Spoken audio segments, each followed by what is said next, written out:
C'était un homme comme vous et moi, un homme ni meilleur ni pire, un pauvre diable de pécheur. Qu'avait-il fait? Je n'en sais rien. Une faute plus grave que les autres, un péché plus gros que les autres, un jour où Dieu sans doute l'avait abandonné trop longtemps à lui-même. Et on le menait au gibet de la bonne ville de Toulouse, entre le bourreau et les consuls, au milieu d'une foule de curieux et de méchants garçons, accourus sans doute pour voir ce qui les attendait demain.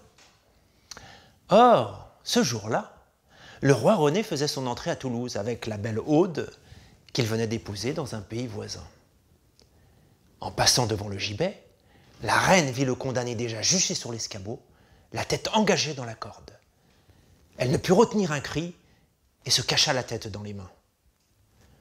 Le roi arrêta tout son monde, fit signe au bourreau de surseoir et, se tournant vers les consuls, « Messieurs les consuls, dit-il, la reine vous demande en souhait de bienvenue qu'il vous plaise de lui accorder la grâce de cet homme. » Mais les consuls répondirent « Sire, cet homme a commis un crime pour lequel il n'est point de pardon, et quel que soit notre désir d'être agréable à Madame la Reine, la loi exige qu'il soit pendu. » Y a-t-il donc au monde une faute qui ne puisse être pardonnée? Demanda timidement la belle Aude.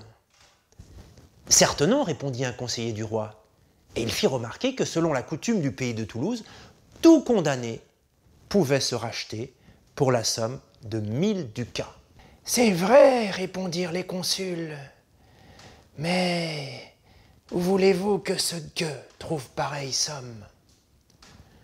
Le roi ouvrit son escarcelle et en sortit 800 ducats. Quant à la reine, elle eut beau fouiller son aumônière, elle n'y trouva que 50 ducats. « Messieurs les consuls, dit-elle, n'est-ce pas assez pour ce pauvre homme de 850 ducats? »« La loi exige 1000 ducats, répondirent les magistrats inflexibles. Alors, tous les seigneurs qui composaient la suite du roi et de la reine rassemblèrent ce qu'ils avaient sur eux pour le donner à leur tour. Et l'on fit le compte de la somme. « 997 ducats, annoncèrent les consuls. Il s'en faut encore de 3 ducats.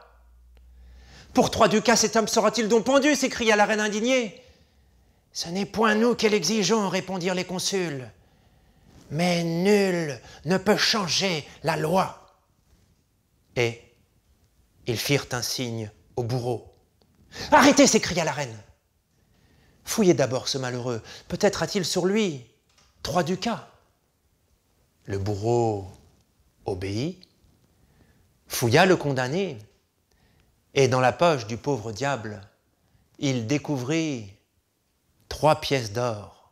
Mes amis, cet homme en grand danger d'être pendu, c'est vous, c'est moi, c'est l'humanité pécheresse. Au jour du jugement dernier, rien ne nous sauvera, ni la miséricorde de Dieu, ni l'intercession de la Vierge, ni le mérite des saints, si nous n'avons sur nous 3 ducats de bonne volonté.